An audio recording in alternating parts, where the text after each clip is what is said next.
미래는 우리 앞에 펼쳐져 있는 게 아니라 지금 여기 싹의 형태로 이미 우리 곁에 와 있습니다.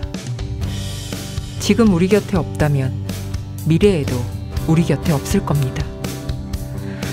싹은 땅 속에 있으므로 우리 눈에는 보이지 않죠. 미래가 보이지 않는 건 우리 안에 있기 때문입니다. 우리도 과거라는 시든 허물에 발목 잡혀 부패의 악취를 풍길 때가 있습니다.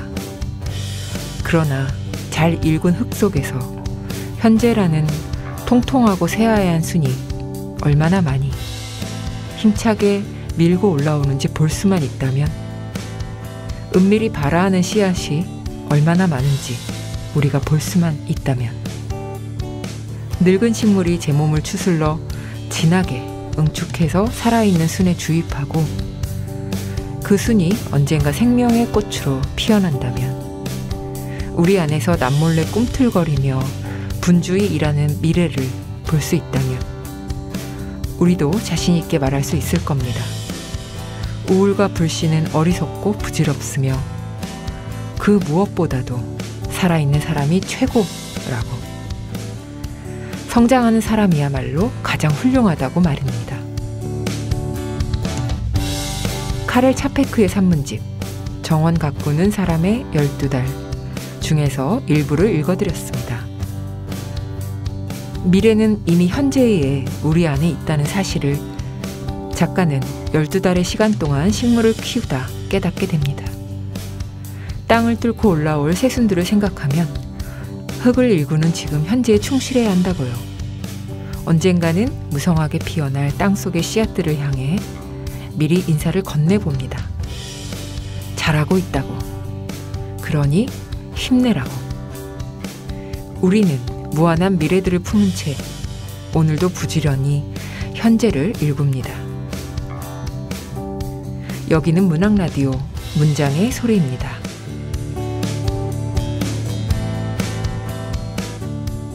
안녕하세요. 문장의 소리 DJ 시인 이영주입니다. 새 책을 낸 작가를 모시고 작품을 둘러싼 다양한 이야기를 들어보는 시간. 지금 만나요로 시작합니다. 네, 이서수 작가님 모셨습니다. 어서 오세요. 반갑습니다. 네, 안녕하세요. 소설가 이서수입니다. 네. 이서수 작가님에 대해서 소개를 드리면요. 2014년 동아일보 신춘문예에 단편 구제 빈티지 혹은 구원이 당선되면서 작품 활동을 시작하셨습니다. 장편소설 당신의 4분 33초로 황산벌 청년문학상을, 단편소설 미조의 시대로 이효석 문학상을 수상하셨습니다. 최근에는 장편소설 헬프미 시스터를 출간하셨어요. 네, 요즘 어떻게 지내고 계신가요? 저는 요즘에 그 새로운 장편소설을 또 쓰고 있어요. 아, 작년부터 쓰기 시작해서 지금 올해 내내 쓰고 있는데 네. 언제 완성할 수 있을지. 네. 그리고 또 청탁받은 단편 원고들 작업도 네. 같이 하고 있는데 네. 요즘에 날이 너무 좋잖아요. 네. 5월이고 그러니까 자꾸 이제 나가고 싶은 거죠. 네. 일을 해야 되는데 자꾸 바람을 쐬려고 이제 한강에도 가고. 네. 이제 장미가 또 되게 많이 폈더라고요. 5월이라서. 네. 네. 그래서 동네 구경 다니면서 장미도 보고 네. 그렇게 자연을 만끽하면서 네. 보내고 있습니다. 아, 전업소설가인 티가 많이 나는. 아, 제가 전업은 아닌데 일이 이제 들어올 때 하는 일이 있어요. 그래서 프리랜서니까 거의 전업에 가깝죠. 네.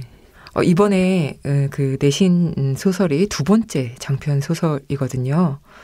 네, 첫 번째와는 좀 느낌이 다르실 것 같아요. 어떠세요? 제가 첫 번째 소설은 공모전을 통해서 냈어요. 당선이 돼서 내서. 근데 공모전을 통해서 내면은 그 출간 준비 기간이 굉장히 짧아요. 그래서 정신없이 준비를 해서 좀 약간 얼떨떨한 마음으로 냈고, 근데 이번에 두 번째 소설은 준비 기간이 길었거든요. 네. 그러니까 이제 5만 가지 생각이 다 들더라고요. 네. 그러니까 일단 첫 번째 소설보다는 더 발전을 해야 되는데 과연 그렇게 되었는가 그런 생각을 또 제일 많이 했고, 또 내가 하고 싶은 이야기를 메시지를 잘 담았는가 그 생각도 다 써놓고도 너무 많이 했고 그리고 세 번째 소설을 더 잘 쓰고 싶은 욕심이 너무 생기는 거예요. 아직 두 번째 소설 나오지도 않았는데 그런 점들이 좀 다르더라고요. 네. 지금 말씀하시는데 여러분들은 잘 모르시겠지만 계속 눈이 커지고 계세요. 그러니까 소설 얘기를 할 때 눈이 반짝반짝 빛나면서 그나마 제가 잘할 수 있는 이야기여서 동공이 막 확장되면서 네, 그 헬프미 시스터는 각자의 사정으로 집에만 머물고 있던 6명의 가족이 돈을 벌기 위해서 플랫폼 노동에 뛰어들면서 벌어지는 이야기예요. 작가의 말에 보면 물론 취재와 참고문헌도 바탕으로 했지만 무엇보다 비슷한 플랫폼 노동을 직접 경험하셨다고 적으셨거든요. 놀래가지고 저는 이에 대해서 조금 더 얘기해 주시면 어떨까요? 제가 그 코로나가 시작되기 전에 자차 배송 일을 했었어요. 근데 자차 배송이 이제 뭔지 모르는 분들도 계실 것 같아서 그게 택배사에서 물건을 위탁을 받아요. 그래서 자기 차로 배송을 하는 일이에요. 그러니까 택배 물건을 배달을 하는데 자기 차로 하는 거죠. 이거 신청을 앱으로 해요. 집에서 핸드폰으로 신청을 하면은 자기가 원하는 그 물건 개수를 받을 수가 있거든요. 근데 대부분 그 차량 크기에 따라 이제 다르죠. 근데 저는 차가 작아서 물건을 많이 신청을 하지 못했는데, 근데 이 일을 하면서 무슨 생각이 들었냐면, 사실 소설을 쓰는 일은 보상이 바로바로 돌아오지는 않아요. 그러니까 완성을 해도 제가 완성했는지 아무도 모르고 공모전에 내서 뭐 떨어지면은 그냥 그걸로 끝이거든요. 남는 게 너무 없는 거예요. 그래서 좀 좌절도 많이 했는데, 이 일은 이제 물건을 하나씩 배송을 할 때마다 계좌로 돈이 입금이 되거든요. 그러니까 오히려 글 쓰는 일보다 이 일이 더 낫지 않나라는 생각도 저는 그때 했었어요. 글 쓰는 일을 너무 많이 이제 힘들어하던 때여가지고. 소설에 그런 디테일들이 굉장히 많이 들어있던데 확실히 어떤 경험이 있으셨구나 그런 생각이 듭니다. 택배 물품들 배송하는 그 디테일, 소설적 묘사 이런 것들이 확실히 그 경험치에서 오는 그 진짜 치밀한 그런 부분이 있는데요. 여기서 이제 문제점으로 인식이 됐던 게 뭐냐면 택배 노동자의 시간 그리고 동작을 최대한 단축시켜야지 돈을 벌 수 있는 구조다. 이제 이렇게 그 구조를 밝혀주셨는데 그거를 디테일하게 잘 표현을 해주셔서 읽으면서 되게 좀 씁쓸하다 이런 느낌이 들었는데 실제로 그렇게까지 압박적으로 하셨나요?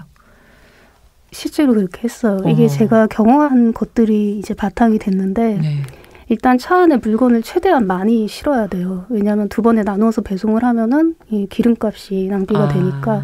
그러니까 차가 무조건 클수록 좋아요. 근데 저는 전혀 크지 않았어요. 차가 이제 작은 아반떼여서 물건이 너무 안 들어가서 어떻게든 많은 물건을 많이 밀어 넣어야 되는 거예요. 그러니까 이 아반떼의 내부 구조를 너무 잘 알게 돼요. 그러니까는 막 없었던 공간 거의 만드는 수준으로 잘 알게 되고 이때는 저는 큰 차를 가진 사람이 제일 부러웠어요. 스타렉스 같은. 물건이 굉장히 많이 들어가잖아요. 그러니까는 그게 너무 부러웠고 그 이 소설에 이제 부재시 문합 때문에 이제 이 주인공이 고생하는 부분이 나오는데 저도 이 배송하기 전에 부재시 문합에 체크를 많이 했거든요. 제가 물건을 직접 받고 싶어서. 근데 이게 막상 배송을 해보니까 고객이 부재하다는 것을 제가 안 다음에 물건을 놓고 사진을 찍고 가는 거예요. 그러니까 초인종을 누르고 기다려야 돼요. 근데 이 시간 낭비가 좀 있잖아요. 근데 그렇죠. 고층 아파트 같은 경우에는 엘리베이터 한 번 놓치면은 5분? 주민들과 시간이 겹치면 10분 또 시간이 흐르거든요. 오르고 내리고 하면서. 맞아요. 엄청 시간이 생각외로 오래 걸려요. 그러면은 이 물건이 배송 단가가 개당 그 당시에 한 개에 700원에서 900원 사이였거든요. 근데 그러면은 10분 동안 잡혀 있으면 최저 시급도 안 돼요. 반도 안 돼요. 그러니까는 그때 이제 이게 너무 충격적인 일인 거죠. 그래서 부재시 문합을 미워하게 된 거예요. 그래서 저는 지금도 부재시 문합에는 웬만하면 체크를 하지 않는 그런 사람이 됐고. 근데 사실 저도 소설 읽고 오늘 뭐 하나 주문했는데 그냥 부재시 빼고 그냥 문 앞에. 정말요? 진짜 소설 읽고서 이렇구나 하고. 이게 아마 플랫폼 노동을 하는 분들에게는 많은 도움이 될 거예요. 아마 부재시 문 앞이. 오늘 이 방송 들으시는 분들도 참고해 주시면 감사할 것 같아요. 그러고 또 골치 아팠던 게 화장실. 맞아요. 화장실이 요즘에는 상가가 비밀번호를 다 걸어놔요. 맞아, 화장실에. 맞아요. 그러니까 쉽게 이용을 할 수가 없는 거예요. 그러면 참게 되죠. 보일 때까지. 그리고 대부분 저는 아파트 단지 관리사무소 화장실을 썼는데 대단지 같은 경우에는 관리사무소 찾는 것도 또 일이에요. 그거를 찾으러 다니면 또 10분 정도가 또 소비가 되거든요. 그러니까 눈앞에 보일 때 그냥 가고 아니면 참고 그렇게 되고. 그럼 건강에 문제가 있겠는데요? 근데 그게 시급을 계산을 하다 보면은 그렇게 될 수밖에 없어요. 밥 먹는 것도 똑같아요. 밥도 저는 처음엔 도시락 싸려고 그랬는데 나중에 못 샀거든요. 네. 그럼 막 배송을 다니다가 김밥집이 보이면 들어가서 이제 빨리 이렇게 원조김밥. 그 당시 2,000원 정도 했는데 그거 네. 사서 이제 차 앞에 서서 막 먹는 거예요. 네. 근데 그 당시에 이제 2,000원이면 물건 한 3개 정도 배송을 하면은 김밥값이 나오죠. 네. 그러니까 김밥 먹으면서 생각을 하는 거예요. 3개를 빨리 배송을 해야 된다. 그 뭐 어디로 들어가는지. 그렇죠. 이렇게 빨리 먹고 그러니까 모든 시간이 다 돈으로 계산이 되는 그런 경험을 제가 직접 했거든요. 네. 그래서 이 소설에도 그렇게 묘사를 했죠. 정말 되게 치밀하게 잘하셔가지고 저는 읽으면서 되게 그 현장에 제가 있는 듯한 그런 느낌이 들었습니다. 또 작가의 말을 보면 처음엔 부부의 이야기였다가 가족 이야기로 고쳐 쓰게 됐다 이렇게 하셨는데 이 작품이 세상에 나오기까지의 그 과정도 좀 알고 싶고 또 어떤 어려움들이 있었는지 아니면은 기억에 남거나 좋았던 순간들이 있었는지 그런 것들 좀 얘기해 주시면 좋을 것 같아요. 그 처음엔 부부의 이야기로 시작을 했는데 그러다 보니까 제가 쓰고 싶었던 이야기는 가족과 노동에 대한 이야기였는데 네. 결혼 생활에 대한 이야기를 쓰고 있더라고요. 제가 네, 부부를 중심으로 했더니 그래서 한 1,000매 가까이 되는 초고를 다 버렸어요. 어머, 나중에 다시 또 사용하시지. 그걸 쓸 수 있을지는 모르겠는데 그거를 버리고 다시 처음부터 이제 대가족의 이야기로 해서 플랫폼 노동의 이야기를 다시 썼죠. 근데 이거를 썼을 때 기간이 사실 2021년부터 22년까지니까 딱 팬데믹 기간하고 겹쳐요. 네. 근데 저는 이 소설에서 그 코로나 이전을 배경으로 했거든요. 네. 코로나가 금방 끝날 거라고 생각을 해서 그렇게 계속 썼는데 안 끝나는 거예요. 1년이 지나도 안 끝나고 계속 그래서 영원히 혹시 이 시대가 계속되는 게 아닌가. 근데 그러면 소설의 구성을 처음부터 다시 다 바꿔야 되는 거거든요. 그렇죠. 이때는 또 비대면 배송이었기 때문에. 그래서 그것 때문에 고민을 너무 많이 했고 이 책을 마지막 원고를 보낼 때도 여전히 코로나가 안 끝나고 있을 때여서 이게 완전 과거의 이야기가 되는 건 아닌가.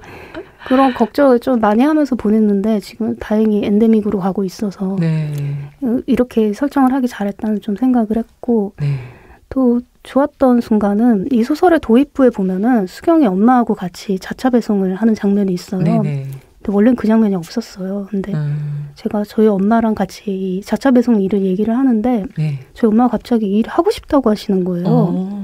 앱으로 하고 어려울 수 있는데 근데 배워서 하고 싶다고 하시는 거예요. 근데 제가 그때 약간 충격을 받았어요. 그래서 내가 정말 이 엄마의 마음을 제대로 몰랐구나. 이 나이대 여성의 마음을 몰랐구나 해서 그 수경 엄마의 캐릭터를 좀 다시 썼어요. 그러고 또 이 소설에서 수경의 부모님이 그 패스트푸드점 가서 키오스크 사용을 못해서 맞아요. 고생하는 장면이 나오거든요. 그 진짜 현실감 있다. 맞아요.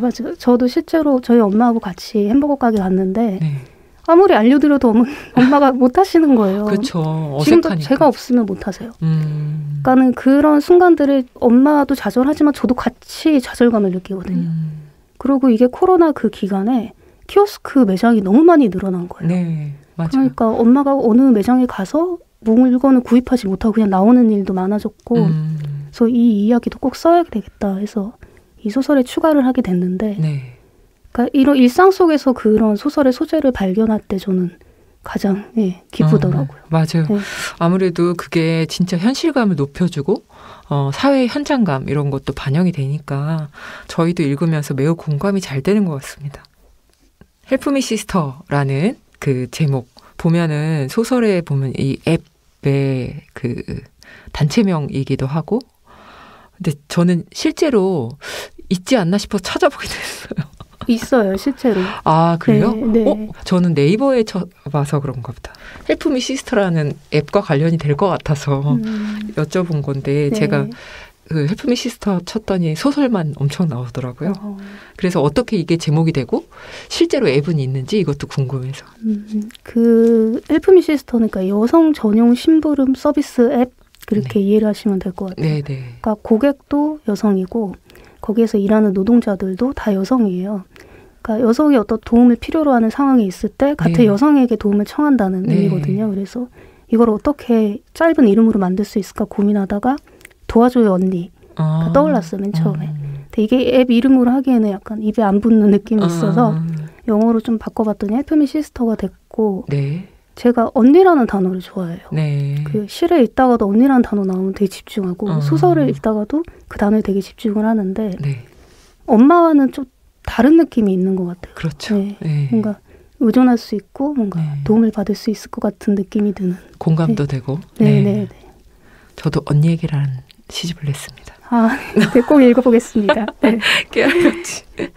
네, 그 소설에서 수경 또 우재 부부의 조카 준우 또 그 친구인 은지 이런 10대 친구들도 나오고 근데 이 10대 친구들이 도박게임 사이트 총판이나 미성년자 만남 어플 이런 것들 요즘 사회 문제로 대두되는 것들이 이제 인물들을 통해서 나오는데요. 이들의 시선으로 서술하셨을 때도 여러 가지 생각이 많이 드셨을 것 같아요.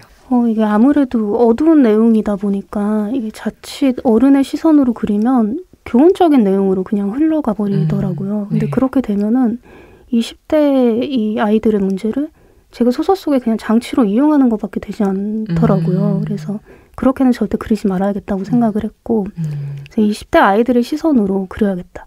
이 10대 아이들이 어른들을 봤을 때 무슨 생각을 할까. 그 생각을 하다 보니까 저는 저의 10대를 자연스럽게 이제 떠올리게 됐던 거예요. 근데 제가 10대 때 너무 불만이 많았어요. 우리한테 너무 불만이 많고 잔소리를 이제 되게 많이 듣잖아요. 근데 제가 볼 때는 어른들이 그렇게 올바르게 살고 있는 것처럼 보이지도 않는 거예요. 근데 저한테는 그걸 강요를 하고 근데 제가 보기에는 너무 속물 같고 근데 그때 그런 반항심 가득했던 그런 시선을 그대로 살려서 이 인물들을 그렸어요. 저는 되게 진짜 생생하다고 생각을 했거든요. 거기 보면은 또 준우, 은지 이런 친구들은 서로에게 의지를 많이 하고 또 피는 섞이지 않았지만 지켜주고 싶고 편입되고 싶은 그런 가족도 있고요. 금전적으로 어려움을 겪고 있는 가족에게 보탬이 되고자 돈을 벌어야 한다는 마음을 가지고 있다라는 거. 그런 것들이 이제 짠하고 뭉클했는데 연관이 되는 질문일 수도 있겠는데 그 어린 시절이나 10대 시절의 이야기를 좀 더 해주시면 좋을 것 같아요. 저는 그때는 몰랐는데 지금 와서 생각해 보니까 되게 제가 일찍 어른이 됐던 것 같아요. 제가 어릴 때 집에 엄마만 계셨고 아버지가 안 계셨어요. 근데 그때 한부모 가정이란 단어가 쓰이지 않았을 때여서 제가 한부모 가정인 것도 몰랐거든요. 그래서 친구 집에 놀러를 가면은 이제 아버지, 엄마, 자녀 해서 4인 가족이 보통 정상 가족으로 보여지잖아요. 우리 집하고 비교를 하게 되는 거예요. 그러니까 우리 집은 아버지가 안 계신데 뭔가 많이 부족한 것 같고 저도 아버지에 대한 그리움이 계속 생기고 그리고 경제적으로도 늘 어려웠거든요. 늘 힘들다 보니까 좀 풍족한 그 친구의 집안을 보면은 또 완전 부러움이 또 많이 생기고 근데 제가 어렸을 때 그 산동네에 살았어요. 그 이태원의 이슬람 사원 아세요? 거기 너무 좋은데. 거기 아래로 내려가시면 거기 산동네가 있거든요. 근데 그 당시에는 거기에서 학교를 갈 때 경사가 너무 가파라서 아이 걸음으로 1시간 가까이 걸렸어요. 저는 학교 갈 때. 그러니까는 매일 등산을 하는 기분으로 이렇게 살았거든요. 그러니까 제 꿈은 아랫동네에 사는 거예요. 평지에. 평지. 평지에 사는 거예요. 그리고 학교에 들어갔더니 그 선생님이 그 집 주소를 조사를 하면서 주소 앞에 산 이랑 단어 붙으면 손을 들라고 하시는 거예요. 그래서 저는 손을 들었거든요. 근데 한 번에 그렇게 많지가 않은 거예요. 근데 그러고 나서 좀 아이들과의 사이에 뭔가 약간 거리감을 제가 느끼기 시작한 거예요. 저만 느낀 것일 수도 있어요. 근데 나는 산동네 사는 아이구나. 근데 좀 제가 의식을 한 거죠. 그때부터. 평지로 내려오려면 돈을 많이 벌어야 되잖아요. 그렇죠. 돈에 대한 욕심이 있었던 거죠, 저도. 근데 그게 그런 마음으로 가지 않고 이상한 책으로 도피를 한 거예요, 저는. 그러니까 그래서 어렸을 때부터 책을 너무 좋아했고 네. 책 속에서는 사실 돈이 있고 없고가 중요하지 않잖아요. 그렇죠. 네. 다양한 막 모험이 펼쳐지고 네. 너무 재밌잖아요. 네. 그렇게 도피하면서 책을 읽다가 이제 여기까지 소설을 쓰는 사람이 된 것 같아요. 거기서 막 너무 돈에 집착하는 삶이었으면 그것도 힘들었을 거라고 생각이 드는데 그 선생님 너무하다. 그죠? 그 당시에는 왜 그렇게 했는지 저는 너무 잔인한데요. 이해가 안 돼요. 근데 그때 어린 마음에 그냥 솔직하게 손을 그냥 번쩍 들었죠. 네. 네. 그러니까 아마 무슨 조사를 하려고 하신 것 같은데. 것 같아요. 네. 너무 배려 없는 그런 것 같습니다. 여기 또 소설에 보면 수경의 아버지 양천식 캐릭터도 재밌었는데 자기를 여태껏 미남이라고 생각하는 게 있잖아요. 근데 이거 생각해보면 특별한 그 캐릭터는 아니고 그 중년 이후에 분들이 다 그렇게 생각하는 것 같아요. 남자분들이. 저도 주변에 너무 많이 봤는데 그리고 또 친구와 서로 다정하게 고기를 먹여준다. 또 누가 봐도 사기 같은 그 강원도 햇감자라면 이걸로 또 희망을 갖고 돈 벌 생각으로 들고 오고 이제 이런데 이 캐릭터는 어떻게 구상을 하게 되셨나요? 제가 다양한 연령대 인물을 관찰하는 걸 좋아해요. 네. 그래서 이 대가족 이야기를 쓸 때 어르신들이 있는 곳으로 가서 좀 관찰을 해야겠다 생각을 해서 종로 이런 곳 있잖아요. 네. 거기 선술집이나 고깃집 이런 데 가서 관찰도 많이 하고 어떤 대화를 하는지 그 대화 톤이나 내용이나 그 주고받는 농담 같은 거를 관찰을 많이 했죠. 제가 생각하기에 양천식은 가족을 굉장히 사랑하는데 엄청 익살스러운 인물이에요. 재밌는 인물. 그래서 이제 그런 캐릭터의 사람들을 모아서 이제 이런 이야기를 제가 만들었죠. 이런 인물을. 네. 그 만약에 영화로 만든다면 어떤 배우가 잘하실 것 같으세요? 저는 이거 영화로 만들어주면 재밌겠다고 생각했거든요. 코믹 연기 어떤 분이 잘하시죠? 너무 많이 지나가기도 해서 지금. 너무 다들 잘하시겠죠? 그 누구죠? 극한 직업에 나오는. 유승용 맞아요. 배우님. 네. 그분도 잘하실 것 같고. 잘하실 것 같은데 조금 연령대가 약간 젊으신 것 같아요. 양천식에 비해서. 네. 더 고민해보겠습니다. 그리고 소설에 보면 그들은 리어카 대신 앱으로 폐지 대신 일거리를 주울 것이다. 그런 식으로 새로운 계층의 빈곤 노인이 탄생할 것이다. 그들은 폐지 줍는 노인이 아니라 플랫폼 노동하는 노인으로 불릴 것이다. 가난은 그대로인데 형태가 바뀔 뿐이다. 작가님 이번 소설 중에 일부를 제가 읽어드렸는데요. 또 미조의 시대라는 단편소설에서 언니가 했던 말도 떠올랐습니다. 시대가 가발을 만들어야 돈을 주겠다고 하면 가발을 만드는 거고 시대가 성인 웹툰을 만들어야 돈을 주겠다고 하면 그걸 만든다고 표현했던 부분하고 공유되는 지점인 것 같아요. 시대가 노동의 형태만 변하게 했을 뿐이지 그 본질은 변하지 않는다는 인식. 이런 것이 작가님께 매우 중요한 화두인 것 같은데 어떤 생각이신지 궁금합니다. 더 설명해 주시면. 저는 이게 안타깝지만은 사실이라고 생각을 해요. 그 노동자의 처우가 과거에 비해 많이 개선됐다고 얘기는 하지만은 그렇지 않은 부분도 분명히 있거든요. 근데 저희가 기준을 과거로 삼는 게 문제 같아요. 맞아요. 과거로 삼으면은 더 이상 발전을 못 해요. 맞아요. 그러니까 미래의 후손을 기준으로 삼아서 다시 생각해야 하는 부분인 것 같아요. 그 이 노동이란 게 우리가 먹고 살기 위해서 누구나 하는 일이잖아요. 그러니까 오히려 되게 고통을 받더라도 그냥 참아라. 그리고 그냥 넘어가는 일이 더 많은 것 같은 거예요. 근데 그렇게 생각하지 말고 우리가 노동을 좀 행복하게 할 수는 없을까? 그리고 직업 선택의 자유를 좀 더 누릴 수는 없을까? 그런 고민들을 계속해서 많이 해야 되는 것 같아요. 더 많이, 더 치열하게. 그러니까 이 노동 문제를 너무 과거 문제로만 생각을 하는 분들도 계시더라고요. 근데 저는 지금도 이 시대적 특성을 담아서 재택근무 확대되면서 또 나타나는 문제점들이 있잖아요. 그러니까 그런 것들도 계속 생각해 봐야 되는 문제고 계속 개선되어야 할 일이라고 생각을 해요. 그 확실히 연령대도 늘어났는데 생존 연령이 늘었잖아요. 맞아요. 그런데 이런 문화적인 단절이 있으면 진짜 노동도 할 수 없게 되는 이런 것들도 고민을 해봐야 될 것 같습니다. 이 책 말미에 보면 플랫폼 노동에 대한 참고 도서가 나오는데 또 이 밖에도 노동의 본질이나 문제에 대해서 더 생각할 수 있는 이런 추천해 주실 만한 책이 있으면 이야기 좀 해주시면 좋을 것 같아요.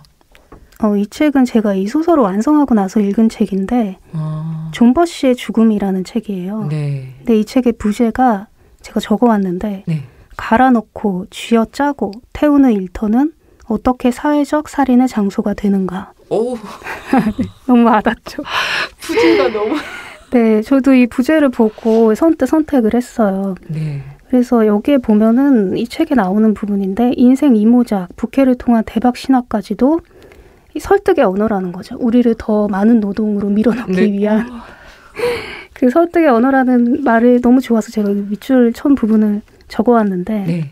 그러니까 이 책을 읽고 든 생각이 우리한테 끊임없이 노동을 해야 한다는 강박을 심어주는구나. 네. 근데 이게 나의 선택이 아니고 이 사회 구조적인 문제일 수도 있는데 그것에 대해서는 생각을 하지 못했다. 네. 반성을 하면서 무슨 생각을 했냐면 주변에 보면 일 중독자 친구들 있잖아요. 네. 야근을 밥 먹듯이 한다든지 초과 근무를 당연하게 한다든지 그런 네. 친구들이 있거든요. 그래서 이건 제가 실제로 했던 건데 산재 노트를 선물했어요. 그러니까 이게 무슨 노트냐면 노트를 한 권 사서 제가 제목을 산재 노트라고 쓰는 거예요. 그래서 그 친구한테 줘요.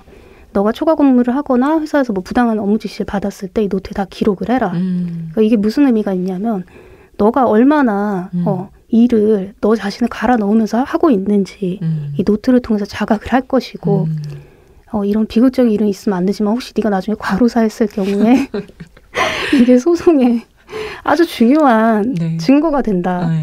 너의 가족들에게 너무 소중한 그런 노트가 될 것이다. 그래서 실제로 선물을 했어요. 제가 네. 산재 노트라고 써서. 네. 그러니까 이 정도로 저희가 그 노동이나 조직으로부터 노동자가 자기를 보호하는 게 필요하더라고요. 네. 이 책을 읽고 느낀 점이에요. 네. 네. 와, 저도 꼭 읽어봐야겠다는 생각이 드는 게 저 지금은 아닌데 예전에 저도 회사를 다닐 때 그냥 뭔가 일에 빠져 있는 것, 일에 중독되어 있는 것이 의외로 또 편한 그런 게 있더라고요. 맞아요. 다른 잡생각 안 하고. 근데 그것이 얼마나 나를 갈아 넣었는지 확실히 그런 생각이 들었습니다. 또 작가님 역시 여러 가지 다양한 노동을 하고 소설도 쓰시고 이제 이렇게 하시는데 창작을 또 포기하고 싶을 때는 없으실까요? 너무 많죠. 너무 많아서 이 질문이 막 반가웠는데 여기서 하소연을 다 해야겠다. 네. 소설을 쓰기 전에도 네. 내가 소설을 쓰면 굶어 죽을 텐데 그 고민을 너무 많이 했고 주변에서 다 뜯어 말렸어요. 네. 소설 써서 너 앞으로 미래에 어떻게 설계를 할 거냐. 노후 생각은 안 하냐. 네. 그래서 등단을 하고 나서도 네. 그래도 또 고민인 거예요. 이게 청탁이 실제로 안 오기도 했지만은 왔더라도 그걸로 생활이 되지가 않거든요. 맞아요. 책을 냈는데 내고 난 다음에도 여전히 또 같은 고민을 하고 네, 있는 거예요. 맞아요. 생각보다 책이 이렇게 많이 팔리지가 않잖아요. 사람들이 책을 안 읽죠. 네. 생각보다. 그러면 이걸로는 도저히 생계를 이어갈 수가 없는 거예요. 그래서 지금도 사실 현실적인 문제들이 네. 막 주마다 일주일마다 막 다가오는 느낌이 들어요.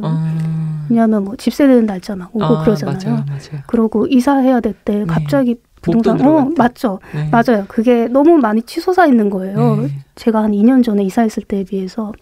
그러니까 그런 일을 겪고 나면은 과연 소설을 써야 할까? 그 결정적으로 대출을 못 받거든요. 맞아요. 대출을 못 받으니까 할 수 있는 게 없는 거예요. 집 네. 문제에 관해서는. 네. 그러다 보니까 제가 이런 고민을 자꾸 소설에 써서 그 미주의 시대도 그 부동산 문제 네. 얘기를 썼고 네. 결국에는 소설을 쓰는 동력이 되는 것 같기도 해요. 근데. 네. 네. 그렇긴 한데 실제 현실을 유지하는 데는 소설로만은 안 된다. 안 되죠. 시는 더합니다. 네, 제가 어디서 감히. 네, 그 지난 여름에 하신 인터뷰에서 보면 정상성의 반기를 드는 소설을 써보고 싶다 이렇게 말씀하셨는데 지금 이거 아까 소설 집필하신다고 하셨는데 이거 쓰고 계시는 건가요?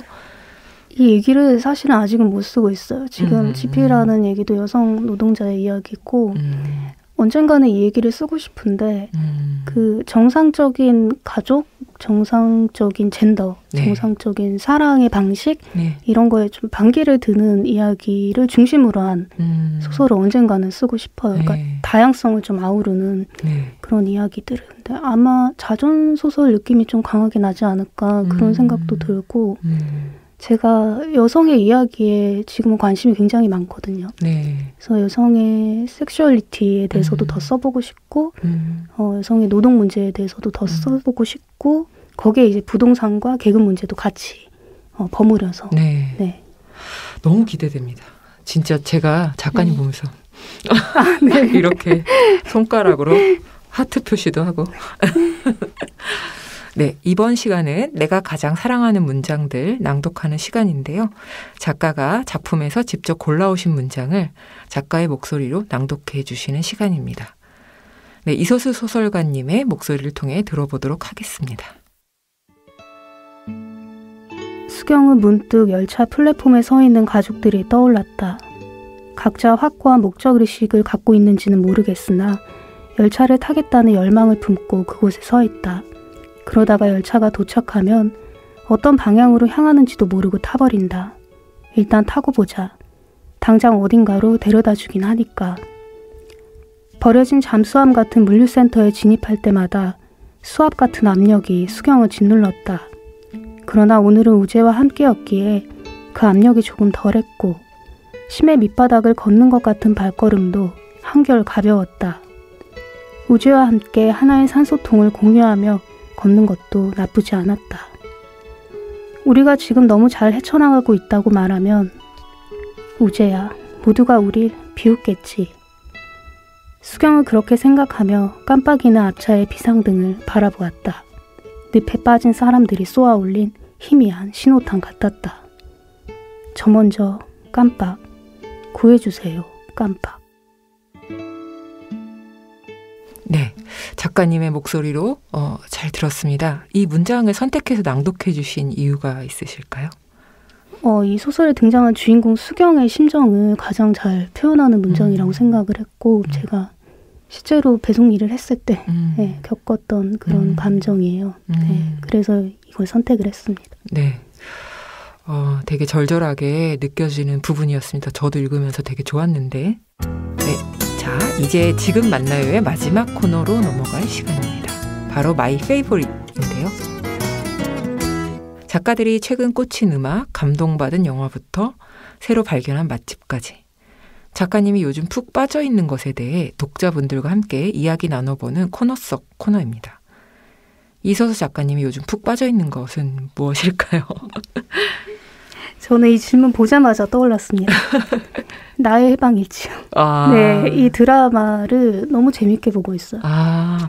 요즘에 많이들 말씀하시더라고요. 안 보셨어요, 아직? 네, 저는 이 드라마가 그 드라마이기보다는 문학에 가깝다는 생각을 많이 했고 주인공들의 대화가 너무 알맹이만 있어요. 그래서 하나도 허투루 놓칠 수가 없는 그런 대사들이어서 되게 아껴가면서 보고 있고 저는 여기에 나온 뭐 음악, 맛집, 영화 다 제가 다 생각을 해왔는데 맛집은 제가 요즘 소금빵에 빠져 있어요. 소금빵 맛있죠. 네.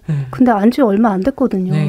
왜 사람들이 이 빵을 이렇게 좋아하는지 요즘 너무 잘 알 것 같고 음악은 잔나비의 초록을 거머쥔 우리는 네, 나온 지 얼마 안 됐는데 요즘에 5월에 너무 좋잖아요, 날씨가. 이 음악 들으면서 걸으면은 온갖 근심이 막 다 날아가는 그런 기분이 들어서 되게 자주 듣고 마지막으로 영화는 알차게 막 생각해왔죠. 하마구치 류스케 영화는 다 좋아요. 네.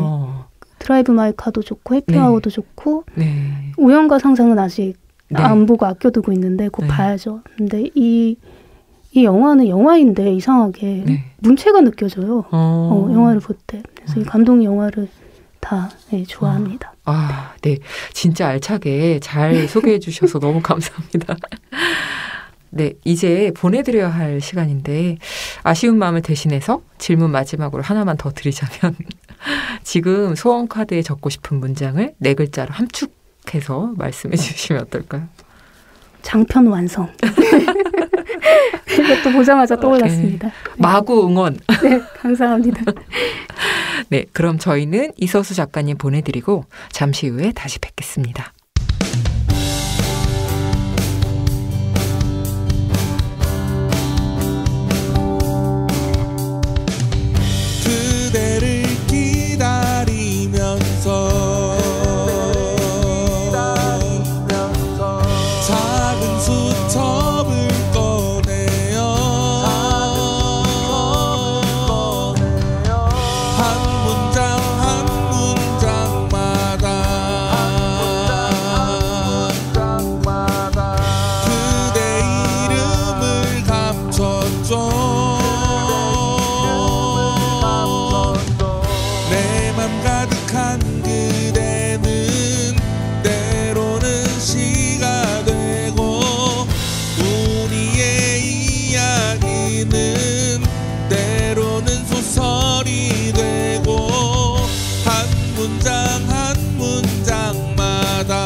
문장의 소리.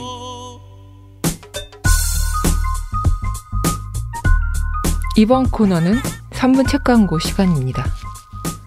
오늘은 어떤 광고가 도착했을까요? 우선 만나볼까요? 네, 안녕하세요. 네, 안녕하세요. 오늘 3분 책 광고에 소개해 주실 책 소개해 주시면 감사하겠습니다. 네, SF 장르의 영역에서 활발히 활동하다 초급 한국어로 가능성의 세계를 넓힌 문지혁 소설가의 두 번째 소설집 우리가 다리를 건널 때를 소개합니다. 이 책에 실린 8편의 소설은 모두 재난이라는 키워드로 묶입니다. 코로나 팬데믹이라는 재난의 한가운데서 3년째 살아가는 우리의 삶과도 맞닿아 있는 이야기들인데요.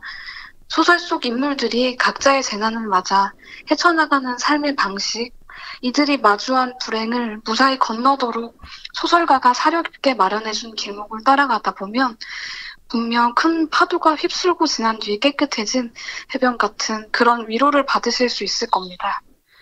특히 이 소설집은 SF와 이민자 소설의 경계에 놓여져 있는데요. 인공행성에 추락한 여객기의 유족, 책을 소지한 죄로 감옥에 끌려간 아버지를 둔 아들, 전쟁이 났다는 엄마의 말에 화장실로 대피한 청소년, 아들을 잃은 후 매일 호수에 동전을 던지는 천재 수학자가 나옵니다. 아울러 아이를 잃고 가상의 삶을 찾아 나서는 아버지, 아내와 부하의 배신으로 모든 것을 잃은 사업가, 논문도 소설도 도무지 풀리지 않은 유학생, 코로나 팬데믹에 마스크를 잃은 강사 등이 나옵니다.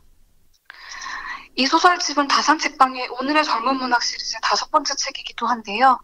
계절과 맞춤한 듯한 표지가 인상적이라는 평을 듣고 있습니다. 다리를 건너기 전에 올려다본 하늘 같은 그 사이로 쏟아지는 햇빛 조각 같은 제목 글자들이 아름답게 배치되어 있습니다. 깔끔하고 우아한 문지혁 소설의 정수를 소설집 우리가 다리를 건널 때에서 만나보시면 좋겠습니다. 네, 아직 1분 정도 시간이 남았는데 네. 혹시 이 소설에서 편집자님 개인적으로 진짜 좋았던 작품 있으면 한 작품만 소개 좀 해주시면 어떨까요? 네. 저는 이제 편집을 하면서 가장 인상적으로 읽었던 작품이 애틀랜틱 엔딩이라는 작품인데요. 네. 네, 먼저 말씀드렸던 아내와 부하의 배신으로 이제 모든 것을 잃은 이제 한인 사업가가 나오는 소설입니다. 그래서 네. 이제 첫 장면부터 이제 부인과 아내를 살해를 하고 도주를 하는 남자의 모습이 계속 그려지는데요. 네. 사실 삶의 모든 것을 잃은 사람이 이제 도달할 수 있는 목적지가 죽음밖에 없는 상황인데요. 그 목적지로 달려가는 와중에 자신과 비슷한 상황의 다른 사람을 만나고 그 사람을 만남으로써 이제 죽음이라는 목적지가 아닌 삶이라는 다른 목적지로 항로를 변경하는 이야기인데요. 네. 근데 네. 편집자님 잠깐 네. 자기소개 해주실 시간인 것 같아요.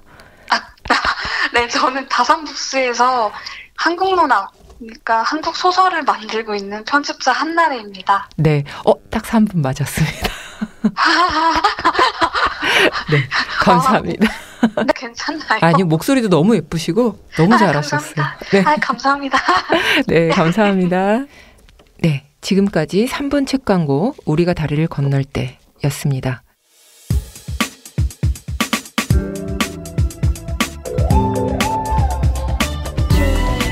문장의 소리 2부 엔잡러의 수다입니다. 본업인 글쓰기 외에 또 다른 직업을 갖고 있는 엔잡러 작가들을 모시고 다채로운 직업 이야기, 일의 기쁨과 슬픔에 대해 이야기 나눠보려 합니다. 오늘은 이면석 작가님께서 자리를 함께 해주셨습니다. 네, 어서 오세요. 안녕하세요. 네, 안녕하세요. 저는 소설 씁니다. 이면석입니다. 네, 이면석 작가님에 대해서 소개를 해드리면요. 2022년 조선일보 신춘문예에 무료 나눔 대화법이 당선되면서 작품 활동을 시작하셨습니다. 작품이 세상 밖에 나온 지 거의 반년 정도 된 셈인데요. 요즘엔 어떻게 지내고 계신가요? 예, 올해 1월에 신춘문예 당선 이후에 감사하게도 여러 군데서 이제 청탁을 받아서 소설을 쓰고 있고 써서 네. 이제 보낸 것도 있고 쓰고 있고 한데요. 기본적으로는 뭐 소설가 신춘문예 등단하게 되면 네. 청탁을 받아서 글을 쓴다라고 이제 이해는 하고 있었는데 네. 실제로 뭔가 하게 되니까 좀 기분이 묘하기도 하고 네. 뭔가 아직까지 뭐 문단 체험하고 있는 그런 듯한 기분도 좀 들기도 하고요. 예, 네. 바쁘게 지내고 있습니다. 네. 그 문단 체험이라는 말이 어떤 느낌인지 잘 모르겠는데 아마 청탁이 많으시니까 조금 부담되는 것도 있고 또 즐거운 것도 있으시겠죠. 아, 예. 그 설명을 좀 드리면 아무래도 이렇게 글을 좀 갑자기 청탁을 받아 쓰게 된 게 기껏해 이제 반년 안에 이렇게 맞아요. 청탁을 받게 된 건데 네. 혼자서 이렇게 뭐 상상을 해보다가 실제로 그렇게 이제 글을 쓰게 되니까 기분이 참 묘한 생각 때문에 좀 그런 생각이 들었습니다. 예. 아, 신인다운 어떤 그런 대답이신 것 같아서 제가 조금 재밌게 얘기해 봤습니다. 그러면 이면석 작가님의 엔잡에 대해 소개를 들어볼까요? 지금 동아일보에서 기자로 근무하고 계시는데 구체적으로 본입의 엔잡 조금 더 설명해 주시면 좋을 것 같아요. 예. 저는 2013년에 동아일보 신문 기자로 입사해서 10년차 기자 생활을 하고 있고요. 뭐 기자들도 뭐 설명을 좀 드리면 그 각각의 전문 영역들이 있어서 네. 각각 전문 영역에 맞춰서 자기 영역에 맞춰서 기사를 쓰는데 저 같은 경우는 기자 생활에서 가장 오래는 정부 부처에 출입을 하면서 이제 그 담당하는 걸 이제 출입이라고 표현을 하는데 네.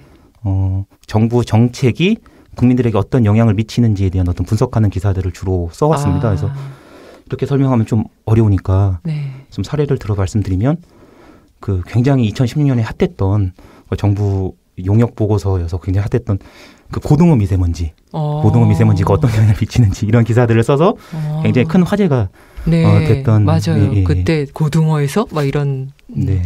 그때도 왜 애꿎은 고등어 탓을 하냐 이렇게 막 혼을 내시는 분들이 굉장히 많았었고 네. 그랬는데 고등어 미세먼지 굉장히 중요한 이슈입니다. 그래서 맞아요. 예, 사람들이 특히나 폐암의 주 원인이 담배라고 보통 많이들 얘기를 하는데 네. 의외로 뭐 여성분들 특히 폐암 걸리시는 여성분들은 80%가 담배 안 피시는 분들이거든요. 맞아요, 맞아요. 예. 그 가스불이나 이런. 네, 그런 데서 오는 건데 비록 욕은 좀 많이 먹었지만 그 네. 덕분에 많은 좀 환기가 돼서 네. 저도 이제 그 문장의 소리 요리할 때도 듣고 자전거 탈 때도 듣는데 혹시 요리하시면서 들으시면은 좀 네. 환기를 하시면서 좀 들으시면 좋겠습니다. 예. 뭐 그런 네. 주로 이제 정부 정책 기사들을 많이 썼었고 네. 그 이후에는 국제부에서 이제 저는 중동특파원 좀 특이한 이력인데 중동특파원을 네. 잠깐 했었고 그 경제산업 기자로서 한국 기업들의 전략 이런 것들도 좀 들여다보는 그런 네. 기사들을 썼습니다. 그러면서 이제 10년 차를 보냈고요. 지금은 동아일보가 지금 신문 기자가 보통 좀 올드한 미디어라는 사람들이 이제 인식이 아니라 실제 사실인데 그런 것들을 이제 디지털로 어떻게 옮겨갈 것인지에 대한 전략을 연구하는 경영 전략 부서에서 근무하고 있습니다. 그러면은 경영 전략 부서면 이제 기자처럼은 일 안 하시고 아이디어나 기획 이런 거 하시는 건가요? 맞습니다. 9 to 6로 근무를 하는데요. 뭐 그렇다고 하더라도 이제 그 온라인 페이지에서 어떤 기사가 좋은 기사로 이제 받아들여질지 이런 네. 것들 연구하면서 보내니까 사실은 더 신문과 기사에 대한 고민과 연구를 더 많이 하는 자리입니다. 네. 너무 지금 제가 목을 빼고 재밌게 들었는데 그 동아일보 기자인데 조선일보 신춘문예에 당선하셨잖아요. 뭐 아무것도 아닌 것 같지만 그래도 뭔가 되게 재미있는 포인트인 것 같은데 신춘문예 시즌에 어쨌든 그 신문사 사옥들이 근처에 있는데 광화문 근처에 소설을 걸어가서 직접 내셨나요? 아니면 이렇게 우편으로 보내셨나요? 가서 냈고요. 가서 냈는데 사실 뭐 가까워서 좋다 이런 생각을 하긴 했는데 문장의 소리 들으신 분들이 현업 작가분들도 계시고 네. 뭐 이렇게 문학을 준비하시는 분들도 계시잖아요. 네. 잘 아시겠지만 네. 가까워서 내는 게 아니라 네. 마감일까지 몰려서 안 냈기 때문에 맞아요. 부랴부랴 가는 거거든요. 네, 그래서 급하게. 네, 마침 근데 가까워서 잘 됐다 이런 느낌을 좀 받았고요. 그것보다는 사실 신춘문예 시상식 때 네. 저도 사실 조선일보 가볼 일이 뭐가 있겠어요. 사실은 경쟁사고 이래서 가볼 일이 없었는데 그 시상식 때 가려고 보니까 이제 반차 쓰려고 보니 뭐 가까운데 그냥 갔다 오지 그래 이렇게 회사에서 말씀해 주셔가지고 좀 그런가 싶어서 이제 일을 하다가 잠깐 또 갔다가 오는 그런 경험을 했습니다. 네, 문장의 소리는 사실 반차 쓰고 왔는데. 네. 그러셨구나. 감사합니다. 그 동아일보 기자 출신이니까 동아일보에 내긴 좀 애매하죠. 예, 사실은 제가 그 원고가 정확히 80매인데, 네. 80매를 이제 받아주는 곳이 조선일보랑 동아일보 두 군데였는데, 네. 뭐 동아일보 될 수 없죠. 그렇죠. 아무래도. 네. 근데 회사에서는 좀 아무래도 이제 그 두 신문사가 경쟁하는 또 오랜 경쟁 관계가 있기 때문에 이번에 조선일보가 사실 조금 더 경쟁률이 높았거든요. 그래서 우리 회사에 대해서 더 경쟁률을 더 올려야지 뭐 그런 판단을 했느냐 이런 말씀을 해주셔서 농담이지만 예, 그래서 재밌게 들었던 기억이 납니다. 네. 그 많은 작가분들이 글쓰기라는 본업 외에도 되게 다양한 직업을 겸하고 계신데 그래도 이면석 작가님께서는 기자 출신이시고 동아일보사에 계속 근무를 하고 계신데 어떤 계기로 기자 일을 시작하셨는지 입사하기까지 과정 이런 것들도 독자분들이 매우 궁금해할 것 같아요. 그러니까 저는 어렸을 때부터 그냥 글을 좋아해서 그때 이제 국어 교과서 이렇게 보고 하면 내 어떤 생각과 내 창의성과 이런 것들을 발휘할 수 있는 공간이 문학이다라고 사실은 좀 쉽게 이렇게 이해하게 되잖아요. 그래서 네. 글을 쓰고 싶다는 생각을 하고 그때 당시 이제 문창과가 있다는 걸 잘 모르고 이제 국문과로 진학을 했는데 네네. 이제 국문과 진학했을 당시에 이제 제 목표는 대학생 때 등단을 하면 네. 알아서 이제 경로가 잘 보이지 않을까, 뭐 조언해 줄 사람도 생기고 뭐 그러지 않을까라 생각을 했는데 안 됐죠. 그래서 안 된 상태로 졸업을 하고 네. 이제 진로를 결정해야 되는 순간이 오더라고요. 네. 저는 이제 그런 상황에 놓였을 때 여러 군데 이제 원서를 냈는데 네. 그중에 이제 신문사도 있었는데 신문사 입사 시험을 좀 이게 좀 설명을 드리면 이제 좀 보통 이제 중앙 신문사 같은 경우는 필기 시험을 보거든요. 네네. 필기 시험 보면 이제 크게 이제 논술, 뭐 시사 상식 같은 이제 필기 시험도 보는데 네네. 그 어떤 사안에 대해서 생각을 묻는 논술 시험이 있고 그걸 논리적으로 풀어낼 줄 아느냐 뭐 이런 것들을 보는 거고요. 네. 장문이라고 해서 네. 그 여러 가지 키워드를 주고 그걸 어떤 창의성 있게 또 네. 에세이를 쓸 수 있는지 그걸 또 보는데 저는 그 시험 보는 게 너무 재밌더라고요. 실제로 그러니까 다른 응시생들은 되게 뭐 투덜대면서 막 나가기도 하고 뭐 그랬었는데 네. 저 같은 경우는 이거 시험인데 너무 재밌고 그리고 또 다른 것보다 신문 기자 준비하면은 그냥 책 보고 신문 보고 이러는데 저 지금 기자 준비 중입니다. 이렇게 얘기할 수 있는 다른 거는 그렇게 안 되잖아요. 근데 이제 아무래도 좀 준비하는 게 또 재밌다 보니까 신문 기자 쪽에 나 적성이 맞나라는 생각을 했었고 네. 실제로 또 이렇게 응시 결과가 좋게 나와서 또 하다 보니까 또 신문 기자를 하게 됐고요. 근데 사실은 그때만 해도 이제 언론에 대한 이해가 그렇게 높진 않아서 응시생 당시만 하더라도 제 면접 당시에 뭐 어디 부서에 가고 싶냐라고 얘기를 했을 때 네. 저는 문학 담당 기자가 하고 싶다. 네네네. 뭐 그런 얘기를 했었거든요. 네. 근데 이제 일반적으로는 사회부나 이제 정치부에 가서 네. 또 좀 그런 기자로서 맞아요. 맹활약하고 싶다 이런 말들 하는데 네. 문학 전문 기자 하고 싶다고 했었는데 일반적으로 이렇게 보통 그 초년생 때 얘기는 잘 안 한다고 하더라고요. 네. 그게 괘씸했는지 문학 기자만 빼고 10년을 이렇게 보내왔습니다. 예. 뭐야. 네. 또 저희 그 문제양의 소리 구성 작가하고 사전 인터뷰 하셨을 때 동아일보 인턴 기자 시절에 장강명 소설가께서 잠깐 사수셨다고 들었는데 그때 어쨌든 계속해서 문학을 하고 싶었던 작가님 입장에서는 신기한 인연이었을 것 같은데 장강명 소설가와의 어떤 기억에 남는 일화가 혹시 있으실까요? 사수라고 하긴 좀 사실 좀 거창하고 인턴 기자가 6주 했었는데 그중에 이제 저한테 이제 조언을 좀 멘토로서 1대1 매칭이 됐었는데 네. 그래서 이제 그때 당시 장강명 당시 기자께서 네.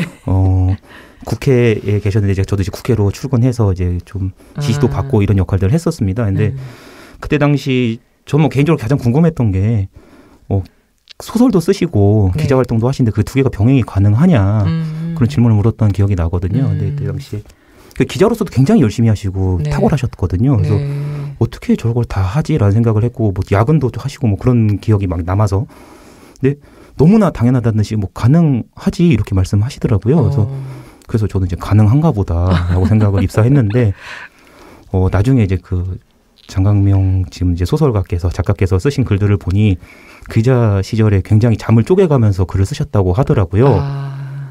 그러면 안 돼. 힘든 게 아니었나 이런 생각이 뒤늦게 좀 들긴 했지만 그 말에 용기를 얻어서 계속 좀 저도 이제 쓸 수 있는 용기를 얻었고요. 네.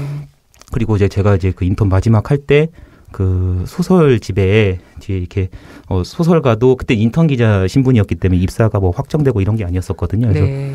기자도 소설가도 모두 이루시길 바랍니다. 이렇게 조언, 따뜻한 조언을 건네주셨는데 네. 거기에 또 많은 힘을 얻어서 네. 또 계속 글을 소설에 대한 또 계속 꿈을 이어갈 수 있었던 게 아닌가 싶습니다. 네. 아, 그 정도면 거의 체력으로 쓴다고 봐야 될 것 같기도 합니다. 그죠? 맞습니다. 네. 예, 예. 체력이 굉장히 중요하더라고요. 네. 예.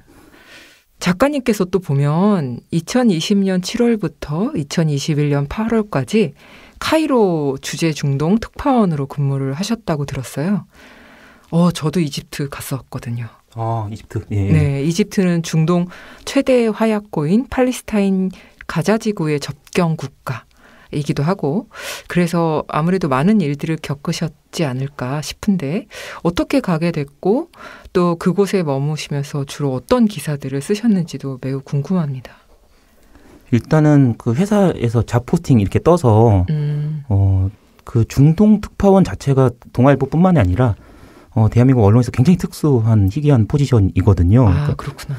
일단 국가기관 통신사인 연합뉴스, 그리고 공영방송인 KBS는 이제 두바이에 있고, 연합뉴스는 카이로랑 테헤란에만 있고, 사실 좀 부끄러운 얘기인데 국내 언론이 이제 해외 그 기사에 대한 좀 관심이 좀 떨어져서 네. 이렇게 특파원 보내는 게 좀 인색한 편인데, 네. 그래도 동아일보는 그 신문사 중에서는 유일하게 중동 특파원 제도를 운영하고 있어서 이거는 언젠가 한번 내가 가보고 싶다라는 생각을 했는데 마침 네. 그 공고가 떠서 지원을 하게 됐고요. 네.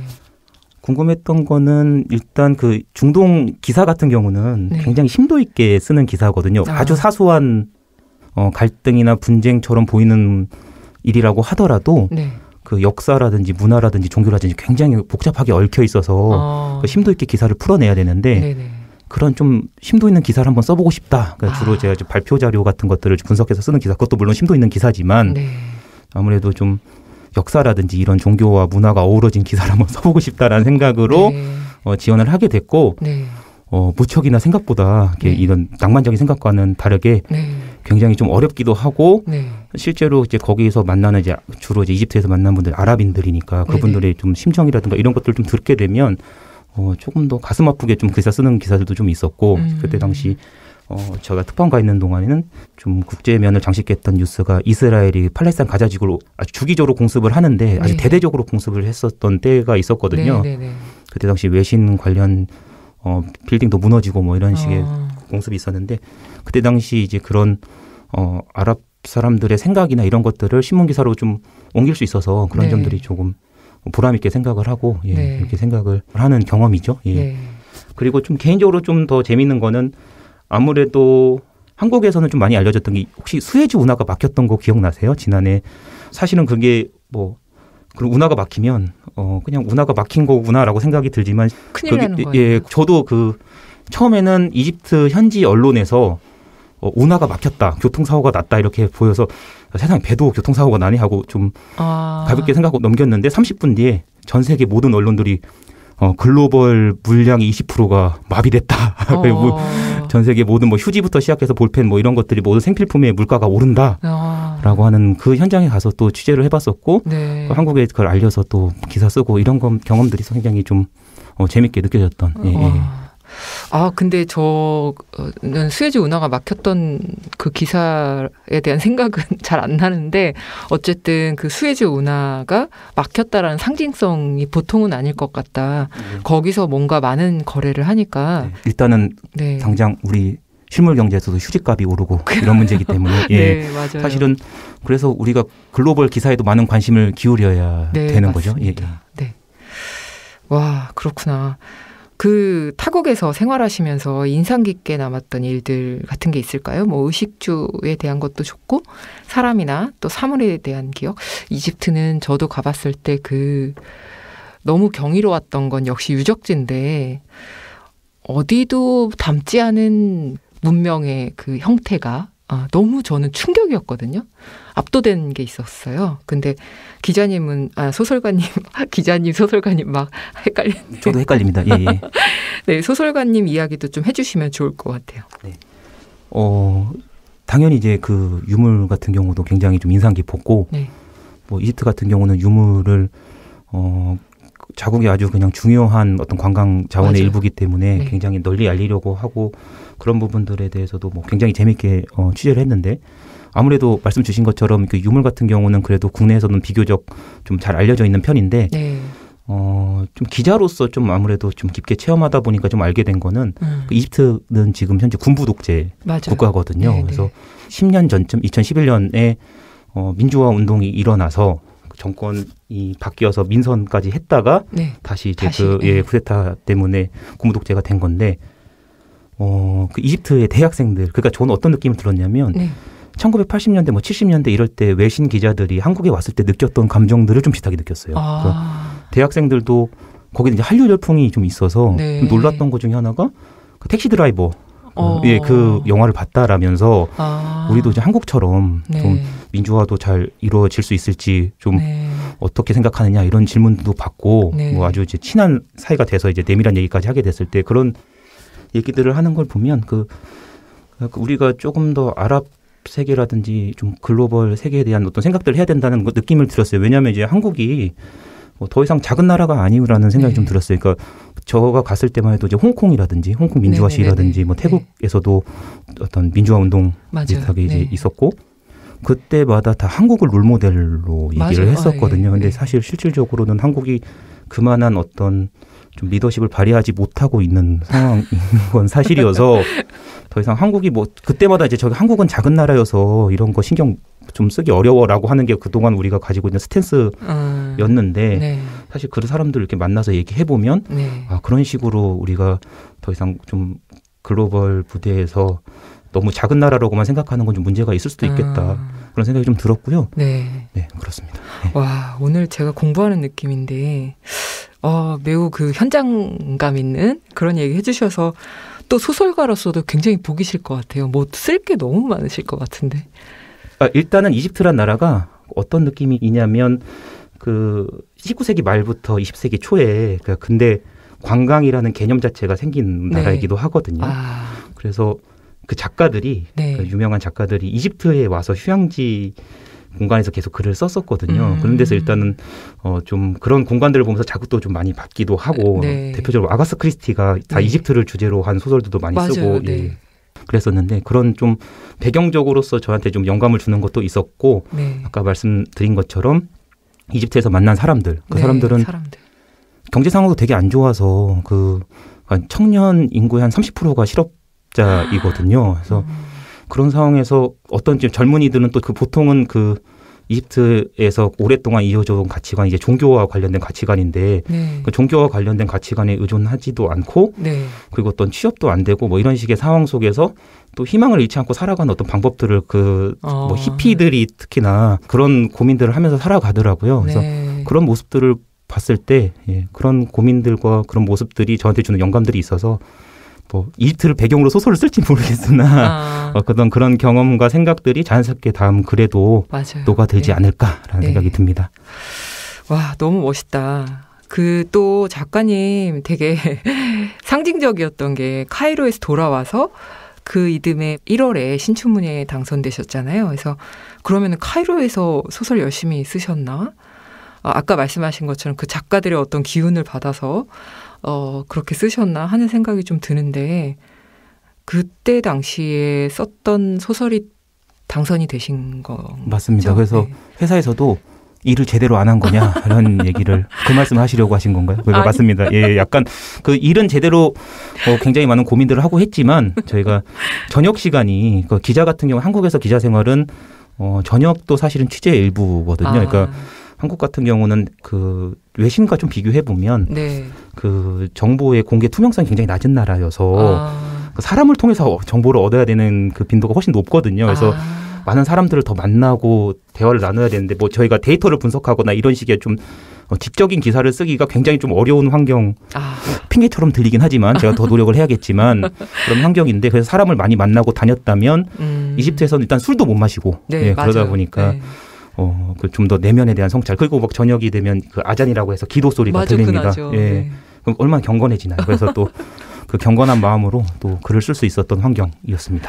소설을 앞으로 쓰실 분들은 카이로로 가라. 그런 문구가 갑자기 제가 떠올랐는데. 제가 하고 싶었던 말인데, 예, 뺏겼습니다. 예. 네. 역시 이면석 소설가님하고 이야기를 하다 보니까 매우 진짜 풍부하고 어디서 들을 수 없는 이런 이야기를 많이 듣게 됐는데요. 이면석 소설가님의 엔잡로로서의 하루 일과가 궁금해집니다. 그래서 아무래도 이제 그 기자 생활도 하셨으니까 이 생생한 하루 루틴, 그러니까 이를테면 시간표를 읊어주시는 정도의 이런 루틴을 말씀해 주시면 도움이 좀 많이 될 것 같아요. 독자분들 중에서도 아마도 기자를 꿈꾸는 분들이 있을 수 있으니까. 일단은 지금 하고 있는 이런 경영전략 일은 9to6 아까 말씀드린 네네네. 것처럼 업무여서 뭐 어떻게 보면 좀 회사원에 좀 더 가까운 업무인데 네. 불과 반년 전만 하더라도 네. 그러니까 현직 기자로서 활동을 했으니까 기자로서의 좀 루틴을 좀 더 말씀드리면 네. 일단은 보통 아침 일찍 일어나서 그 신문 기사들을 계속 봅니다. 그래서 주로 이제 제가 담당하고 있는 분야에서 새로운 어떤 기사들이 나왔는지를 체크를 하고요. 네. 그러니까 제가 몰랐던 게 있으면은 체크를 해서 공부를 하고 그 다음에는 알고 있는 걸 토대로 이게 맞는지 아닌지부터 좀 이른 시간에 네, 담당 확인을. 한 그 교수 뭐 전문가 내지는 뭐 공무원이 됐든 네. 그것과 관련해서 아실 만한 분들한테 직접 전화를 해서 확인을 하고요. 이게 네. 맞다 또 내지는 이게 굉장히 중요한 의미가 있다고 생각을 하면 그때부터 분주해지죠. 그때부터 아침 일찍부터 그것과 관련된 내용을 가지고 기사를 쓰는 준비를 하고요. 네. 뭐 그렇지 않은 경우에는 일반적으로 그렇지 않은 경우가 많은데 네. 신문 기사를 다 읽고 뭐 독자로서도 재밌게 신문 한 10개 정도를 읽고 나서 네. 출근을 해서 아침에 보통은 정부부처 출입 같은 경우는 그 각 부처에서 자기 부서에서 하고 있는 일을 알리고 싶어 합니다. 정부 차원에서 알리고 싶어 해서 그걸 이제 보도자료라는 형태를 통해서 기자들한테 배포를 하는데요. 네네. 혹시 그게 맹점은 없는지 그리고 또 어떤 사람들한테 영향을 미치는 건지 이게 네. 왜 의미가 있는지를 뭐 물어보기도 하고 실제로 네네. 그 내용들을 찬찬히 뜯어본 다음에 이런 기사를 쓰겠습니다. 기사 가치에 맞춰서 저희가 어떤 기사 작성 계획을 회사에 이제 보고하는 시스템이 갖춰져 있고요. 그게 보통 9시 전후로 합니다. 오전이요? 예, 오전 9시에. 그 지금까지 말씀드린 건 이제 다 9시 전이고 어머. 만약에 좀 이슈가 있거나 하면 뭐 제가 2016년 아까 예로 들었지만 그때 당시 미세먼지 이슈가 굉장히 심각했었거든요. 네네네. 그때만 하더라도 뭐 조금 잠 한 12시 정도 넘어갈 것 같으면 워낙 그 쟁쟁한 이슈고 계속 사람들이 물어보고 관심을 가지는 이슈다 보니까 잠이 잘 안 오고 보통 한 그 기사가 나오는 새벽 4시 정도까지는 좀 기다렸다가 주요 기사가 없는 걸 확인하고 자고 일어나거든요. 그래서 사실 이게 출근하기 전. 뭐야. 네. 왠지 하기 싫어집니다. 근데 보통은 이제 그런 경우가 많지는 않으니까. 네. 네. 근데 또 신문 보는 게 좋으면 또 재밌죠. 맞아요. 그렇긴 한데. 네. 하고 보고를 올리면 저희 보통 회사 상사이기도 한데 그 메인 편집자인 네, 그 네. 데스크라고 하는 분이 네, 이제 네, 이 네. 기사가 왜 중요하다고 생각을 하는지 만약 중요하다고 올렸다고 하면 네. 그 어떤 기사가 안 중요하다고 판단해서 왜 그런 판단을 했는지에 대한 설명을 토론을 충분히 거치고요. 네. 그 토론의 결과가 한 낮 12시쯤에 나옵니다. 그 전까지는 제가 만약에 중요한 기사라고 생각을 했던 어떤 내용을 제가 보고를 했다면 네. 그것과 관련된 전화라든지 아니면 그분들을 직접 만날 수 있다면 네. 직접 만나기도 하면서 얘기를 좀 들어보기도 하고요. 뭐 그 과정에서 뭐 기자회견 같은 게 있다고 한다면 그 내용을 소개하는 기자회견이 있다면 당연히 참석을 해서 내용을 들어보고 질문도 하는 그런 시간들이 보통 오전에 이루어지고요. 네. 그래서 제가 예상한 대로 기사 계획이 잡힌다고 하면 지면에 들어갈 계획이라고 한다면 난 12시쯤에 알려주는데 점심 먹고 와서 점심은 보통 점심 또한 제가 이제 저한테 많은 인사이트를 줄 수 있거나 또 내지는 제가 어떤 정보를 좀 얻어야 하는 그런 취재원들과의 점심 약속을 하는 경우가 많은데 네. 점심을 먹고 나서 또 세상이 뭐 바뀐 게 있으면 또 그거에 대한 또 보고를 하고 그리고 나서 기사를 쓰면 이제 오후가 딱 금방 지나가죠. 지나가고 나서 혹시 기사와 관련된 내용이 또 바뀐다고 하면 또 저녁 이후에도 계속 고치는 작업을 합니다. 그렇게 해서 좀 마음이 놓이는 시간이 한 오후 10시 정도? 네? 마음이 좀 놓이더라고요. 밤이잖아요. 그 사이에 이제 밥도 먹고 네. 뭐 또 취재할 게 있으면 또 취재원도 만나고 하면서 그렇게 지나갑니다. 네, 지금 들어보니까 살인적인 스케줄처럼 느껴질 정도로 바쁜 하루를 보내시는데 그 일의 기쁨을 누리는 순간이 혹시 있으실까요? 일단은 뭐 지금 기준으로 말씀을 드리면 지금 경영 전략 아까 한다고 이제 말씀을 드렸잖아요. 디지털에서도 동아일보가 어떻게 하면 잘 읽힐 수 있을까 이런 고민들을 하거든요. 그게 보통 이제 신문에서는 굉장히 지면의 제약 때문에 좀 어떻게 보면은 동아일보 기자들은 보통 이 옛날부터 좀 역사를 기록한다는 기분으로 좀 아주 사실관계를 건조한 게 쓰는 게 좀 전통인 편인데 디지털 공간으로 넘어가면 이제 굉장히 긴 기사를 풍부하게 쓸 수 있고 전문성을 발휘할 수 있고 창의성을 발휘할 수 있으니까 그런 기사들을 이제 써야 된다라는 어떤 주문들도 하게 되고 그 회사에 그런 방침들이 세워지는데 그런 걸 가지고 어떤 전문성 있는 기사를 쓸 수 있을지 각각 구성원들과 이렇게 토론하는 게 이제 제 업무 중에 중요한 부분이거든요. 기자를 만나기도 하고 기자가 쓴 기사를 어떻게 멋있게 보일 수 있게끔 할지 뭐 디자이너라든지 개발자들도 만나고 회의를 하는데 그때 회의를 할 때 이제 그 각각의 언론관에 대해서 얘기를 하는 시간이 있어요. 토론을 하는데 그 비교적 최근에 생긴 문화인데 기업 문화인데 그때 회의할 때 굉장히 좀 에너지도 생기고 저는 사실 극내향형이라 이렇게 개인적인 얘기를 하는 건 좋아하진 않는데 좀 제가 좋아하는 업무 얘기를 할 땐 좀 굉장히 또 신이 나서 얘기를 하는 편인데 그때 회사에서 토론할 때 이럴 때 좀 에너지도 얻고 기분도 좋아지는데 그런 경험을 합니다. 와 진짜 워콜리신가 싶기도 하고 왜냐하면 제가 이 엔잡러에서 이 질문이 필수로 들어가는데 대체로는 다 퇴근할 때라고 하시거든요. 근데 지금 일하는 중간에 토론 시간이 너무 행복하다 이렇게 말씀하시니까 진짜 좋아서 일을 하시는 그런 느낌이 듭니다. 그러니까 그럴수록 또 뭐 이렇게 일할 때 자기만의 어떤 그 상징적인 아이템 같은 게 있을 수 있잖아요. 뭐 출근길 커피라든지 영양제나 아니면 노동요 같은 거라든지 아니면 어떤 물건이 꼭 있어야 된다든지 이런 자기만의 어떤 그런 상징적 아이템이 있을까요? 저는 예전부터 좀 힘이 들고 할 때마다 제로 콜라를 마시는 걸로 좀 리프레시 하거든요.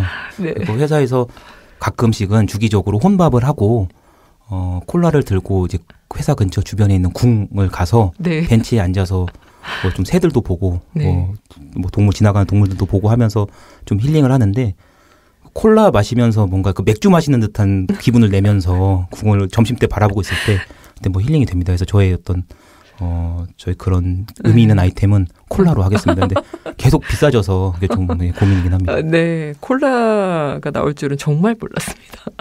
대체로 뭐 커피나 아니면은 무슨 티 이렇게 얘기하실 줄 알았는데 콜라 너무 재밌네요. 자, 흔히 워크라이프 밸런스라고 해서 워라벨이라는 말을 하는데 저희 엔잡러의 수다에서는 워크라이팅 밸런스 이렇게 이야기하고 있거든요. 그래서 작가님의 워크라이팅 밸런스, 워라벨을 위한 그러니까 글 쓰는 것과 일하는 것, 시간 관리법에 대해서도 궁금한데 어떻게 관리를 하시나요? 이게 제 이 코너를 이번에 개편하시면서도 어떤 이 코너에서도 이 핵심적인 어떤 이 질문이 계속 나오는 질문으로 알고 있어서 준비를 했는데 고민을 미리 해봤는데요.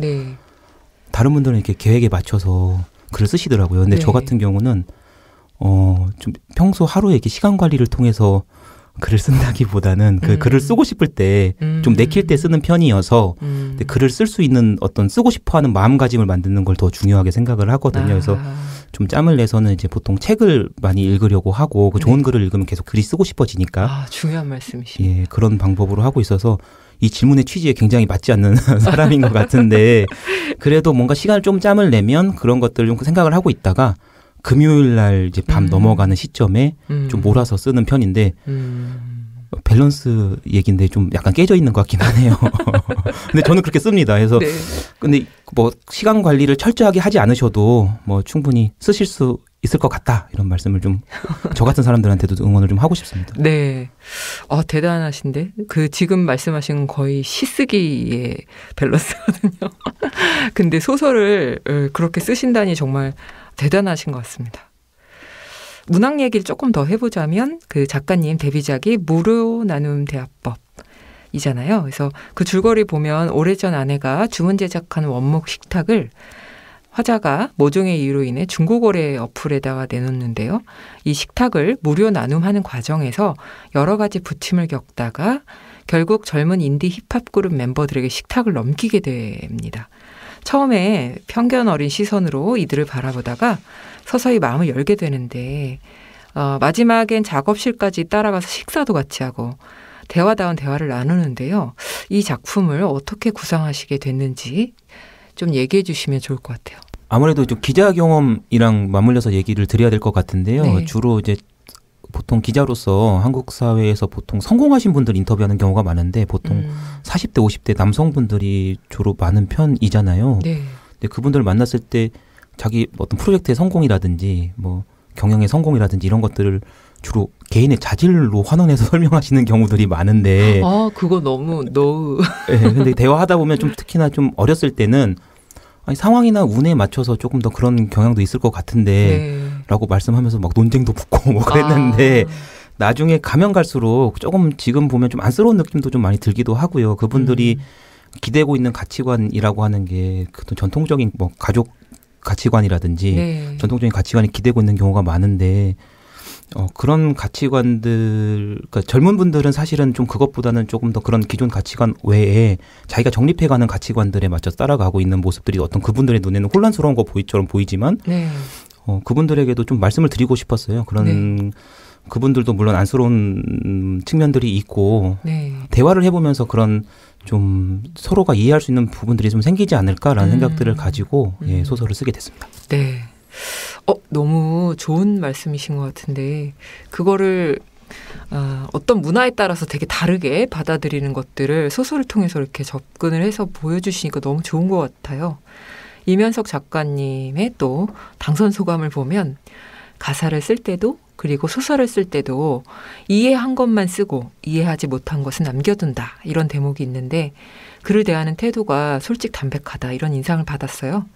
최근에는 이제 글을 쓰면서 어떤 사유를 통해서 접근을 하시는지 또 뭐 이해하지 못해서 아직 시작을 못한 또 이야기도 있는지 그런 것들 궁금합니다.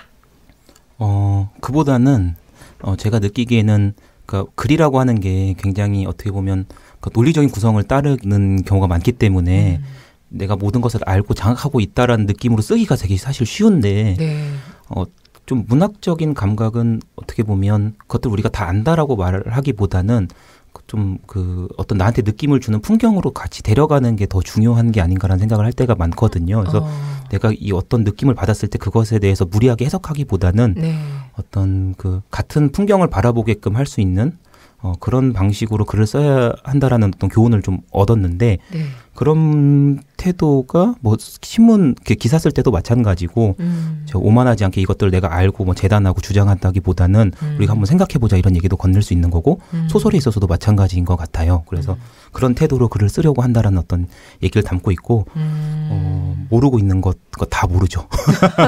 많이 배워가는 그런 것들이 우리의 또 재미가 아닌가 싶습니다. 좋은 답변이셨습니다. 자, 그러면 이면석 소설가의 목소리로 낭독을 들어볼까 하는데요. 작가님의 낭독을 듣도록 하겠습니다. 제가 읽으려고 하는 작품은 현대문학 2011년 9월호에 실린 은하수를 건너 클라투 행성통신 1입니다. 조현 소설가님의 작품이고요. 이 작품의 한 부분을 제가 낭독해 보겠습니다. 왜 세상의 모든 작가들은 모르고 있을까?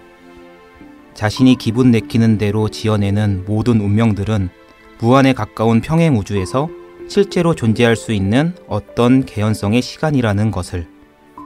왜 이 지구의 모든 사람들은 무언가를 떠올리는 것에는 온 우주만큼의 무게가 뒤따른다는 사실을 모르고 있을까? 자신들이 뭔가를 진지하게 생각하는 순간 그게 현실로 벌어진 새로운 우주가 탄생한다는 것을. 와, 임팩트 있는 부분이었는데 이 작품의 이 문장을 읽어주신 이유가 있으실까요? 저는 이 조현 소설가가 동아일보 2008년에 데뷔하신 걸로 알고 있는데요. 네네. 이때 당시 주로 SF를 가지고 등단을 했다는 것 때문에 화제가 됐었는데 그분의 소설을 읽다 보면 저는 SF적인 감성 속에 어떤 그 예술을 얘기하고 싶어하는 어떤 감정들이 느껴지거든요. 네, 그리고 이게 좀 문학을 바라보는 데 있어서 어떤 좀 의미 있고 좀 문학 하시는 분의 태도다라는 생각이 좀 많이 들어서 좀 예술가 소설로서 그분의 소설을 가끔 좀 자극이 필요할 때 다시 읽어보곤 하는데요. 네. 이 소설 같은 경우는 방금 말씀드린 그 부분은 우리가 생각하는 어떤 개연성의 순간들 자체가 어떻게 보면 실제로 존재하는 순간, 그러니까 평행우주 개념을 끌어와서 설명을 하고 있는 건데 그냥 어떤 가능성이 존재할 수 있어 이렇게 말하는 게 아니라 그 개연성 자체 속에서 깊이 들어가서 어떤 아픔에도 공감할 수 있고 그것이 불러일으키는 어떤 감수성들을 깊게 들어가는 순간들이 어떻게 보면 문학하는 태도가 아닐까 싶어요. 그러니까 네. 그게 어떤 시인의 세계일 수도 있을 것 같고 소설가의 네. 세계일 수도 있을 것 같은데 네.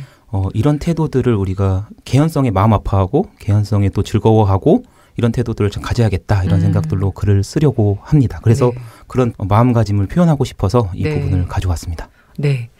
조연 소설가님 작품 되게 독특하고 네, 흥미로운 작품 많이 내시는 것 같아요. 이제 작가님 이야기로 하자면 앞으로 집필 계획이 어떻게 되시는지 궁금해요. 한번 말씀해 주실 수 있을까요? 감사하게도 지금 받은 그 청탁 원고들을 마감에 늦지 않게 빠르게 잘 쓰는 게 목표이고요. 좀 장기적으로는 제가 생각하고 있는 어떤 한국 사회에서 그 청년들이 경로가 사라진 사회에서 살아가는 어떤 태도와 어떤 생각들을 좀 담는 그게 논픽션의 형태가 될지 뭐 픽션의 형태가 될지 모르겠으나 그것들을 좀 쓰는 게 목표입니다. 기대가 됩니다. 자, 그러면은 끝으로 나의 엔잡이란 땡땡이다. 저희가 맨날 받고 있는 그 문장입니다. 정해 주신다면 어떤 문장으로 해주실까요? 예. 아까 마침 조연 소설가님의 소설을 네. 소개했기 때문에 나의 엔잡은 평행우주이다. 이렇게 멋있습니다. 설명하고 싶습니다. 예. 네, 멋있습니다. 오늘 문장의 소리 엔잡러의 수다 코너에 참여해 주셨는데 소감은 좀 어떠실까요?